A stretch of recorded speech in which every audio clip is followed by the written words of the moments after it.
Kalau biasanya 1 bulan penuh nulis itu saya belum pernah kecuali di PJN Upati ini. Saya kontributor yang tidak jelas gitu loh. Maksudnya tidak pernah dikontrak, tidak pernah diberi SK, tapi karena seneng aja dan kenal gitu makanya saya kirim, itu aja sih sebenarnya. Literasi memang bukan segalanya, tapi insya Allah segalanya bisa berawal dari sana.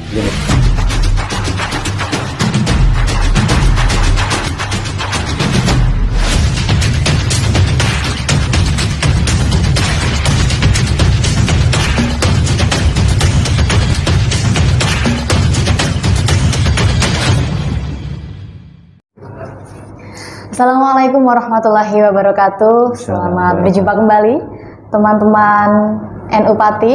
Kita kembali di channel YouTube NU Pati untuk berbagi kisah dengan berbagai tokoh inspiratif. Yang kali ini kita kedatangan tamu spesial. Di samping saya ada Pak Hamidullah. Pak Hamidullah Ibda. Nama lengkapnya Dr. Hamidullah Ibda MPD. Betul ya Bapak ya? Ya gitu kira-kira. Nah, teman-teman pemirsa di rumah, tokoh di samping saya ini adalah penulis konten di NU Pati selama 1 bulan penuh selama bulan Ramadan. Nah, pada kesempatan kali ini kita akan bicarakan tentang pengalaman menulisnya beliau selama mengisi konten di NU Pati di bulan Ramadan. Mungkin sebelumnya saya persilakan kepada Pak Ibda untuk menyapa teman-teman yang menyaksikan dulu, Bapak. Monggo. Ya, assalamualaikum warahmatullahi wabarakatuh. Pemirsa NU Pati, channel YouTube NU Pati, mohon izin saya Hamidullah Ibda. Nanti mungkin bisa sharing terkait dengan penulisan di website pcnupati.org.id gitu ya. Baik, terima kasih Bapak. Nah, ini Pak, kan dengar-dengar Pak Ibda ini mengisi konten Ramadan selama 1 bulan full ya Pak ya? Nah, ya awalnya itu nggak sengaja bisa jadi ya, atau nggak ada rencana memang. Tapi karena ada beberapa stok tulisan sekitar 5 atau 6. Nah, ini kalau nggak diteruskan kayaknya eman-eman gitu loh. Nah, karena saya sudah tidak di Ma'arif ya, di Ma'arif Jateng, mengelola ma'arif.jateng.org.id, kan saya tidak punya kewenangan untuk mengunggahnya di situ karena sudah habis masa periodenya. Maka ini kira-kira yang mau menampung tulisan saya siapa gitu loh. Akhirnya ada NU Pati, saya juga kebetulan lahir di Pati, besar di Pati, dan sekarang di Semarang gitu ya. Jadi kemarin terus saya kirim ke Mas Niam, dan alhamdulillah kayaknya sudah clear semua 30, tinggal nunggu pemuatannya saja sih sebenarnya. Seperti itu. Jadi ceritanya tidak sengaja, dan daripada di laptop atau ini ya, tapi untuk mengisi 1 hari 1 tulisan itu juga berat ya. Makanya kalau menulis WA mungkin bisa, tapi kalau menulis yang agak sedikit ilmiah, akademis, ya meskipun opini tapi di dalamnya kan ada data, ada informasi, ada pendapat. Apalagi ini ruang Ramadan itu beda dengan opini umum. Nah, nanti kita bisa sharing ya, tema-temanya apa saja gitu kira-kira. Ya, jadi itu sih awalnya seperti itu. Oke, berarti sebelum Ramadan ini sudah pernah mengisi website di PCNU Pati atau belum, Mas? Ya, kalau tulisannya mungkin 1 kali 2 kali ya kayaknya ya, untuk opini ya. Tapi kalau berita mungkin hampir tiap hari, kemungkinan besar ya, atau hampir tiap minggu lah paling enggak. Saya sering kirim rilis ke Mas Niam ataupun redaksi atau email dulu, yaitu banyak kegiatan di Ma'arif, di kampus saya, kemudian kegiatan dari rilis teman-teman yang berkaitan dengan kegiatan NU dan banomnya, lembaganya lah gitu kira-kira. Jadi kalau tulisan opininya mungkin belum banyak, tapi kalau berita hampir tiap minggu lah saya kontributor yang tidak jelas gitu loh. Maksudnya tidak pernah dikontrak, tidak pernah diberi SK, tapi karena seneng aja dan kenal gitu makanya saya kirim, itu aja sih sebenarnya. Jadi tidak ada ikatan apapun sebenarnya, hanya ikatan persahabatan literasi saja sebenarnya, seperti itu. Oke, baik. Nah, terus nanti mungkin setelah Ramadan tulisan opini ini kan bakal dilanjutkan apa buatan Bapak? Ya kalau nulis opini sebenarnya tetap berlanjut ya. Kan sekarang ini saya nulis itu sebenarnya sejak 2008 ya, waktu itu masih kuliah S1, semester 1 itu sudah latihan nulis. Hanya dimuatnya itu dulu di Koran Suara Merdeka 2010 kalau nggak salah. Jadi saya setahun itu memang belum tahu caranya ngirim yang bagus, nulis yang bagus. Bahkan dulu belum punya laptop, yang ngirim harus ke warnet pinjem laptop flash disk nanti dikirim lewat email lah kayak gitu. Tapi 2010 itu alhamdulillah dimuat di Suara Merdeka kolom debat mahasiswa yang opini. Kalau nggak salah honornya dulu itu 250, saya masih ingat itu ya. Nah itu. Jadi sampai sekarang alhamdulillah sering nulis opini juga, artikel ilmiah apalagi ya, dan tentu banyak media yang saya kirimi. Nah kalau ditanya apakah setelah Ramadan akan menulis lagi ya insya Allah tetap ya, hanya saja mungkin nanti temanya waktunya agak berbeda variabelnya, karena saya kan kalau nulis tidak hanya mainstream yang religius itu enggak, tapi berkaitan dengan kehidupan sehari-hari, cerita kritik tentang pendidikan, pembelajaran, mungkin ide-ide liar ya dan seterusnya lah. Saya kira nanti bisa kita sambung lagi untuk kontinuitas istiqomah atau keberlanjutan dari bulan Ramadan ini ya. Jadi saya kira nanti tinggal ya saya stoknya banyak sih, tinggal nanti saya waktunya ngirim gitu aja. Jadi insya Allah tetap berlanjut lah, kira-kira seperti itu. Baik, Pak. Terus tadi Bapak sempat menyinggung bahwa nuansa tulisan di Ramadan ini agak beda sama tulisan-tulisan yang lain ya, Pak. Mungkin yang menjadi kekhususannya itu apa, Pak? Ya, kalau di salah satu tulisan sudah saya ceritakan itu ya, bahwa terutama Ramadan bulan berkarya itu sedikit saya sepil, dan beberapa tulisan yang lain itu saya singgung bahwa kalau biasanya 1 bulan penuh nulis itu saya belum pernah kecuali di PCN Upati ini. Jadi ini menurut saya luar biasa. Ya nggak tahu, nggak ada kontrak, nggak ada honor, ya saya sebut saja ya, nggak ada kepentingan apapun, dia seneng aja sih, seneng aja gitulah. Terutama kalau ditanya temanya ya mungkin kalau kita tema-tema umum nggak mungkin ya, karena kan khusus Ramadan, jadi kita mengawalinya dengan hikmah-hikmah puasa, pesan baik makna puasa, pengalaman saya di Pati, di Blora, Semarang, Jogja, itu saya ceritakan di salah satu artikel saya, termasuk yang kemarin itu kan bagaimana misteri Lailatul Qadar itu juga saya ungkap lagi, padahal sudah sering saya nulis di koran wawasan dulu ya, Alif, bahkan mungkin di Radar Lampung dan beberapa koran-koran dulu yang cetak, itu saya ulang lagi tapi kontennya beda, tapi secara umum judulnya pun hampir mirip lah ya, karena misteri Lailatul Qadar itu memang tidak semua orang bisa mendapatkan dan tidak bisa diceritakan memang, makanya ini matematika Tuhan lah gitulah kira-kira. Itu contoh tema-temanya kira-kira itu ya, berkaitan dengan ya Ramadan banget lah, nuzul Quran juga ada, lebaran ada, tradisi ada, puasanya orang yang apa macam-macam juga ada, pokoknya berkaitan memotret sisi-sisi yang mungkin mainstream di luar khotbah, di luar kultum, di luar hal-hal yang sering dibicarakan masyarakat. Karena biasanya kan saya selama sebulan Ramadan itu bikin video podcast, tapi bukan saya hanya yang ngatur kayak teman-teman gitulah dulu di Ma'arif itu, dan sudah jalan 3 tahunan. Nah tahun ini karena sebut saja berakhir masa khidmah di Ma'arif Jateng, di sebulan ngapain ya gitu ya kira-kira. Nah, akhirnya sudah saya tak istiqomah nulis di NU Pati gitu aja. Akhirnya alhamdulillah ini sudah keberapa ya, sudah mau habis, dan semua tulisan sudah saya kirim ke Mas Niam. Insya Allah bisa istiqomah nanti sampai 30 hari dan semoga bisa ke berikut-berikutnya. Jadi itu sih sebenarnya perbedaan kekhususannya ya. Jadi tidak tema umum yang liberal, yang nakal, yang kiri, tetapi tema-tema yang tidak terlalu minded layaknya khotbah juga. Artinya tulisan-tulisan saya tidak banyak mengutip hadis atau ayat-ayat Al-Quran atau di turat-turat mutabar ya, tapi kontekstualisasi ya. Kenapa? Karena kalau genre opini kok seperti itu layaknya khotbah. Memang saya sering komentari karena saya editor lama di Ma'arif 5 tahun ya. Jadi kalau nulis kayak gitu loh, ini tulisannya kok kayak teks khotbah apa ya, teks khotbah kan juga lucu gitu loh. Makanya kekhususannya tidak hanya soal tema tapi juga soal jenis tulisannya mungkin ya, atau konten tulisannya. Itu mungkin beberapa yang khusus ya, kalau disebut khusus seperti itu. Saya tuh kebetulan pernah baca Bapak tulisannya jenengan yang judulnya itu kalau tidak salah Ramadan bersama PCN Upati. Mungkin waktu awal-awal ya Pak ya.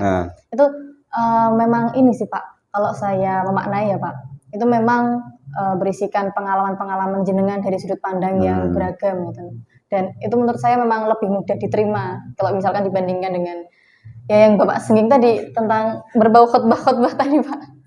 Ya gini ya, kalau teks khotbah ataupun hal-hal yang mainstream religi, saya kan tidak ya pernah mondok lah, tapi kan saya tidak punya otoritas di situ. Tapi setidaknya kalau mau seperti itu ya sudah baca kumpulan kultum atau live streaming yang para Romoya kan banyak di Pati lah. Kalau PCN Pati hadir yang milenial, artinya tulisannya tidak terlalu kaku kayak khotbah, tidak terlalu terjemahan atau apa menafsir ayat atau hadis ya, tentu akan lebih secara segmentasi pembaca anak muda pun suka membaca. Bahkan saya kan sering ya ketika sore kayak gini biasanya jam 4 ya.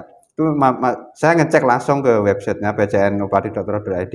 Nanti saya kirim WA, saya kirim apa saya buat status Instagram, Facebook sama WhatsApp. Suatu ketika ada yang nunggu ternyata. Mas kok belum diupdate apa tulisannya? Lah artinya ternyata gerakan yang istiqomah itu juga ini juga ya ada asarnya kalau bahasanya ya. Oh ternyata tulisan saya juga dibaca gitu. Saya tidak kekurangan pembaca lah intinya.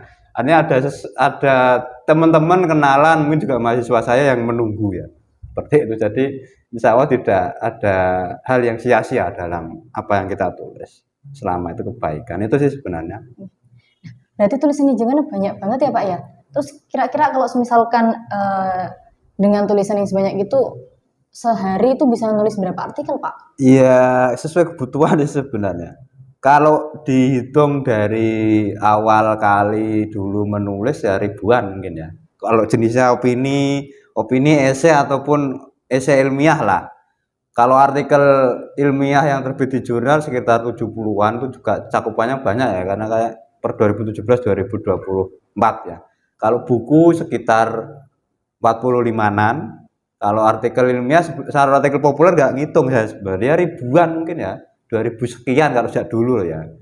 Dan itu ya tidak ada target sehari berapa, enggak ada, sesuai kebutuhan aja. Misalnya di jalan atau apa itu kan saya ngetiknya tidak di laptop langsung ya, di note atau di memo atau di catatan sesuai HP saya. Nanti idenya saya tulis, terus nanti saya saya kembangkan lagi, kirim WA, kopas, dikembangkan di Microsoft. Jadi tidak berat bagi saya karena ya tadi bahkan di WC pun ketika ada ide langsung saya tulis 2 paragraf 3 paragraf seperti itu. Dan memang bagi orang yang tidak terbiasa mungkin ini gemblong ya. Ini tuh gak diudel ya, Betino kok nulis ya bilang, bahkan tuh guru saya Mas Junedi Abdul Munib namanya ya. Ya nggak masalah karena ya memang sudah menjadi kebiasaan. Jadi nggak ada hal yang luar biasa gitu lah kira-kira. Kamu sudah biasa kok. Kalau nggak terbiasa mungkin nulis wae seminggu bahkan 1 bulan ya, apalagi ini satu hari satu artikel, one day one artikel itu susah. Tapi ya alhamdulillah ya nyatanya bisa terbukti kan. Nggak ada motivasi apapun, hanya rasa cinta saja, rasa seneng aja kepada tulisan. Hanya itu sih sebenarnya. Oke, Bapak tadi kan sempat bilang kalau misalkan belajar nulis itu dari awal semester 1. Tapi sebelum itu sudah senang nulis atau belum sih Pak? Dan butuh proses berapa lama dari yang awalnya itu baru senang nulis terus kemudian bisa cinta dan menghasilkan ribuan karya seperti ini? Ya, saya dulu kan di Kembang ya MA-nya. Dulu di Ngagel Mana Juluda, kemudian di Kembang Materi Juluda ya, 2 sete. Saat itu di Kembang itu yang MAU itu ada program penulisan artikel ilmiah yang in English ya, yang MAK Madrasah Aliyah Keagamaan yang Fil Arabiyah. Maka saya mau nggak mau harus buat karya tulis itu karena nanti jadi munakosah sebelum ujian air madrasah, ujian kitab sama ujian air nasional lah.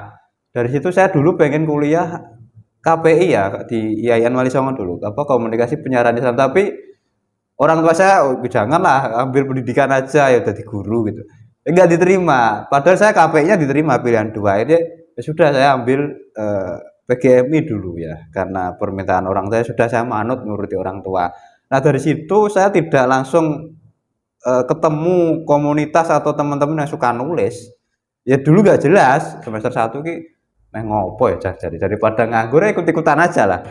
Maka semester 1 ikut beberapa pelatihan ya di Amanat, di LPM Edukasi, tapi nggak aktif karena saya dulu merbot ya selama 3 tahun setengah itu merbot masjid.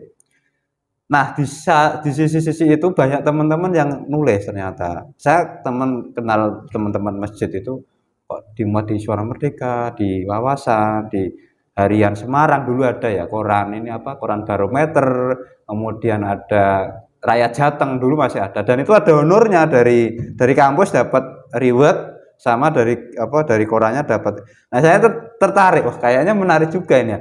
Iseng-iseng lah nulis dan beberapa kali ya tidak dimuat, ditolak terus jengkel lah. Akhirnya sempat putus asa juga karena dulu perjuangan nulis tidak semudah hari ini ya. Dulu tidak ada Android, tidak ada BlackBerry. Bayangan laptop masih nggak punya dulu ya. Nah ini kan apa ya penempaan waktu itu sehingga asalnya sampai sekarang. Akhirnya 2010 lah tadi saya ceritakan dimuat pertama kali. Judulnya kalau nggak salah membumikan partai politik di kampus kalau nggak salah ya. Saya mengulas trias politika di Indonesia, saya turunkan di kampus dan sampai sekarang alhamdulillah masih istiqomah menulis opini ya. Saya memang genrenya opini esai. Kalau jadi dosen kan tuntutan harus nulis artikel ilmiah, apa namanya jurnal, buku itu sudah saya lalui, tapi awalnya karena saya opinion writer saya menyebut atau artikelis atau esais, jadi wartawan ini kok susah ya nulis, harus berdasarkan fakta, berdasarkan wawancara. Akhirnya saya sesuaikan lagi, akhirnya bisa menututi bahasanya. Sampai jadi dosen, nulis kok harus pakai rujukan, ini kok susah ya, harus ada data, harus ada gap teori, susah juga. Saya harus menyesuaikan juga 2017. Akhirnya bisa juga, bahkan sekarang tembus di Scopus banyak ya, bahkan jadi reviewer di jurnal internasional Tendek Scopus itu juga berkat dari itu. Nah, tapi kebiasaan saya nulis opini tetap berlanjut. Artinya kalau bahasa Mas Junet itu, Mas Cipta ini bisa nulis yang pendek-pendek, yang panjang-panjang. Yang panjang-panjang ya artikel penelitian ya. Kalau yang pendek-pendek ya esai ya, curhatan, pengalaman, cerita itu bisa kita share sebenarnya dari apa yang kita dapat kita lalui kita share menjadi sebuah tulisan. Jadi itu sih kira-kira ya dulu flashback ke belakang dari situ sih sebenarnya. Berarti ini ya Pak ya, seiring dengan mungkin perjalanan jenengan yang semakin naik-naik, kualitas tulisan juga semakin disesuaikan. Seperti tadi yang dibilang ketika jadi dosen, terus kemudian tulisan-tulisannya diberikan fakta dan data, terus kemudian ini ketika naik lagi juga diperbaiki lagi. Iya sebenarnya kalau kualitas itu bisa kita sebut subjektif ya. Tapi begini, kalau yang saya sebut itu mungkin genrenya. Kalau artikel ilmiah itu kan harus ilmiah ya, dia berbasis ilmu pengetahuan, berbasis riset, ada datanya, ada rujukannya. Kalau opini kan sebenarnya bebas, namanya juga opini kan. Dia kan pendapat, kalau dalam bahasa Indonesia itu ya dia pendapat pribadi, lebih kepada argumen yang dibangun atas bisa disebut tanda kutip asumsi. Tetapi kan namanya artikel itu artikel ilmiah yang populer ya, saya menyebut di buku saya itu ya.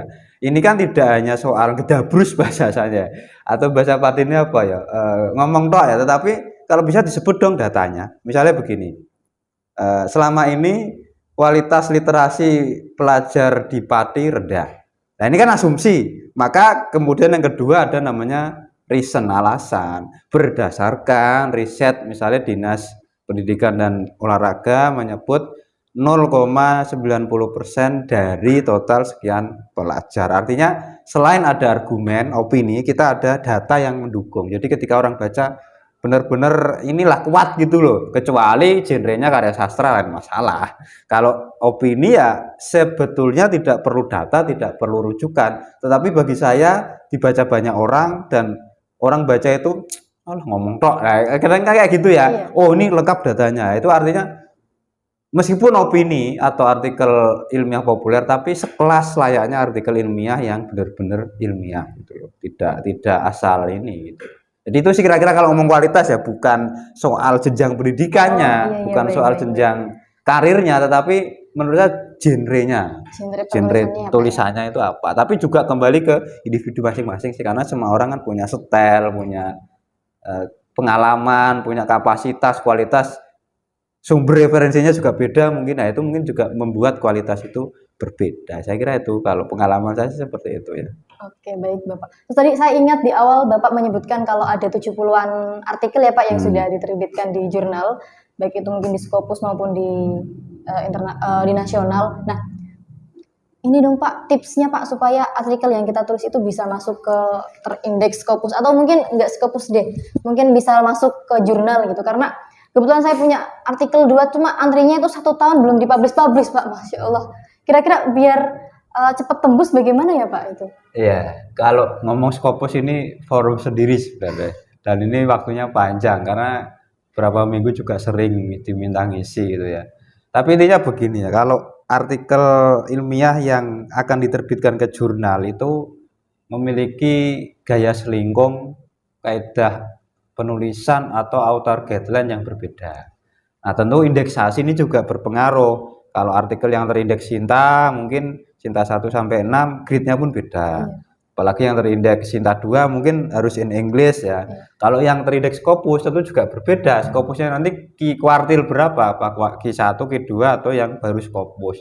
Kalau pengalaman saya nulis itu Scopusnya ya, itu kan mulai di accepted Scopus itu per 2022 kalau nggak salah bulan Oktober. Nah, itu sampai sekarang kalau sudah indexing artikel Scopusnya ada 10, tapi kalau yang sudah terbit tinggal nunggu indexingnya ada sekitar 4 ya. Kemarin baru saja terbit 2, ini ada 2, berarti 14 artikel yang kira-kira sudah sudah on the Scopus, yang 10 sudah terindeks Scopus gitu loh. Nah, artinya kalau mau mengirim artikel di Scopus, saya sebenarnya sudah punya teori ya, namanya DDAP ya, data, dialog, analysis sama IC-nya itu conclusion. Kemarin sudah saya sampaikan dan ada di berita PCN Upati kayaknya. Tapi secara umum kalau ingin dimuat, pertama yang jelas kalau saya itu biasanya sasaran jurnalnya apa dulu. Apakah yang terindeks Scopus, berbayar atau tidak, apakah yang gratis, bahkan yang ada honornya, dan seterusnya.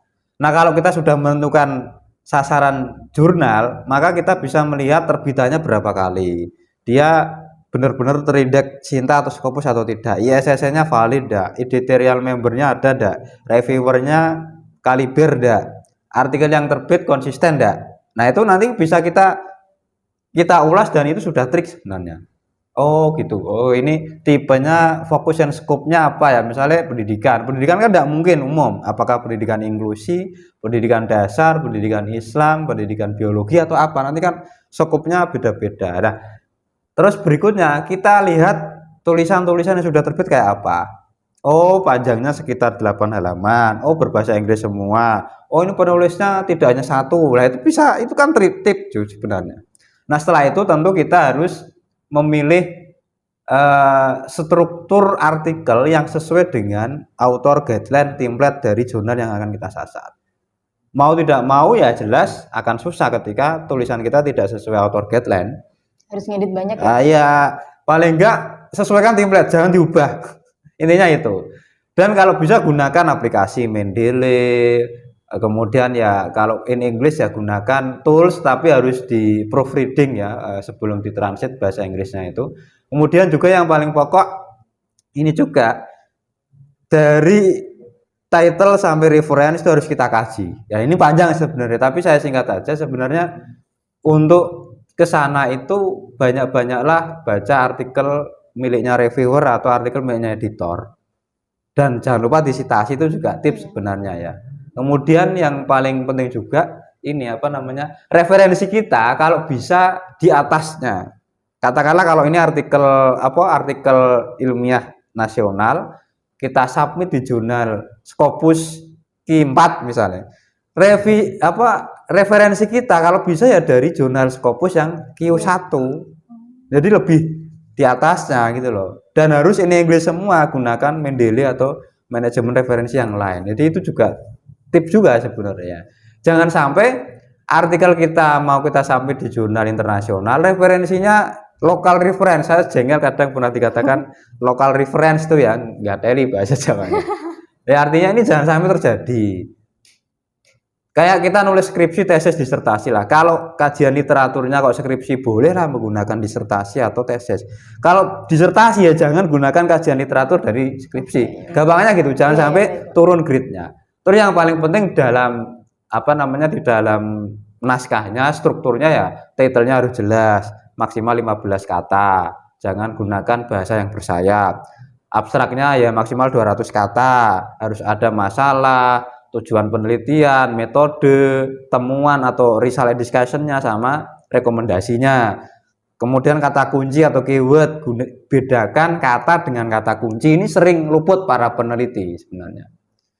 Perempuan misalnya, perempuan itu kata, perempuan bawel itu kata kunci. Misalnya kayak gitu, orang kan jarang paham pendidikan kata toh. Pendidikan kata kunci toh. Pendidikan inklusi itu kata kunci. Kalau pendidikan kata. Nah, kadang orang nggak paham. Setelah itu introduction. Nah, introduction ini pendahuluan ya. Karena struktur secara umum kan improt ya. Introduction, result, introduction, method, result, and discussion ya. Introduction ini berisi sekitar 4 sampai 5 paragraf saja lah. Ada masalah, latar belakang masalah, ada tujuan penelitian, literatur review, yang terakhir tujuan penelitian. Hanya itu sebenarnya, tapi ini daging semua. Jangan sampai pendahuluan berisi konsep-konsep. Jangan sampai kalimat pertama pendidikan adalah, hukum Islam adalah, itu jangan sampai, karena akan ini nanti reviewer atau editor lihat kayak gitu sudah ditolak, tidak menarik sama sekali loh. Maka saya menawarkan teori namanya dadi apik itu, atau Prof Irwan Abdullah ya prek ya, atau Bu Dr. Lulu itu namanya latansa itu. Nah, metode ini sekitar 3 paragraf, berisi pendekatan, jenis, metode, teknik analisis teknik pengumpulan data, teknik analisis data, teknik penyajian, dan ya sampel sama subjek riset kalau ini ya, dan jenis penelitiannya harus jelas ya. Itu kemudian result and discussion, kalau formatnya APA ya, American Psychological Association kan result sendiri, discussion sendiri, tapi secara umum result and discussion itu biasanya digabung, dan ini menjawab research question atau pertanyaan penelitian di akhir pendahuluan. Jangan sampai result and discussion berbeda dengan pertanyaan penelitian. Nah, yang terakhir conclusion, ini 1 paragraf 2 paragraf boleh, tapi berisi jawaban atas pertanyaan penelitian. Nah, yang terakhir reference ini kalau Scopus ya standarnya 50 referensi, dan minimal dari jurnal itu 90%. Jangan buku yang lama, jangan artikel yang tidak berbahasa Inggris misalnya.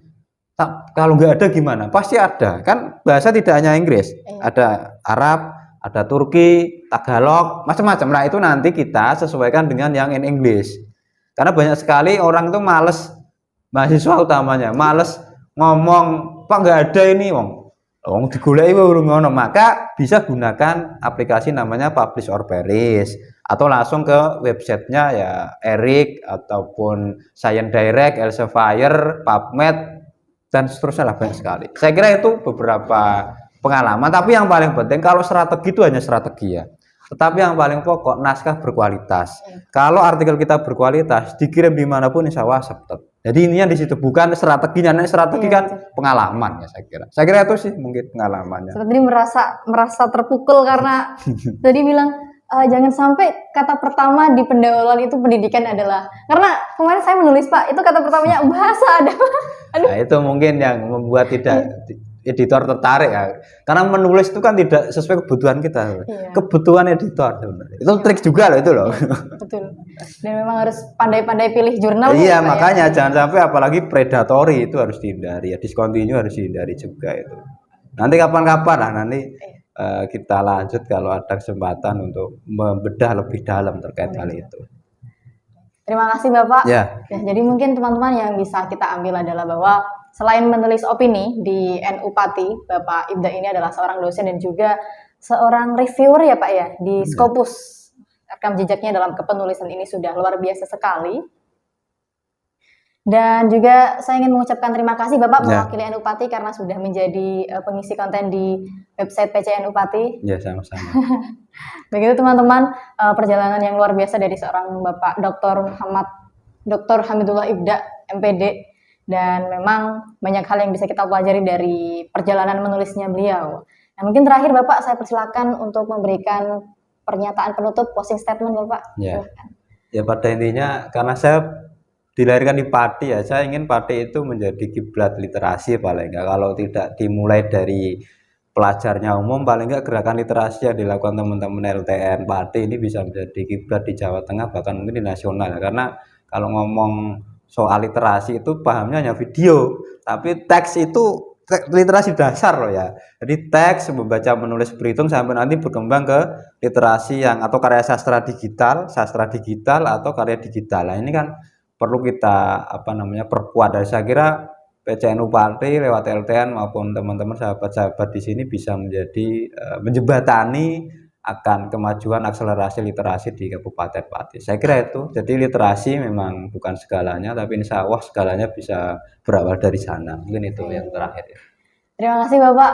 Satu hal terakhir yang saya kutip dari Pak Ibda tadi adalah literasi bukan segalanya, tapi segalanya dimulai dari literasi. Nah, mari kita jadikan perjalanan Pak Ibda ini sebagai semangat buat kita untuk selalu membudayakan literasi dimanapun kita berada. Mungkin itu saja perjalanan sore hari ini ya Pak, cerita sore hari ini bersama Pak Ibda. Dan sampai jumpa lagi di channel YouTube Pura NU Pati selanjutnya. Wassalamualaikum warahmatullahi wabarakatuh. Waalaikumsalam.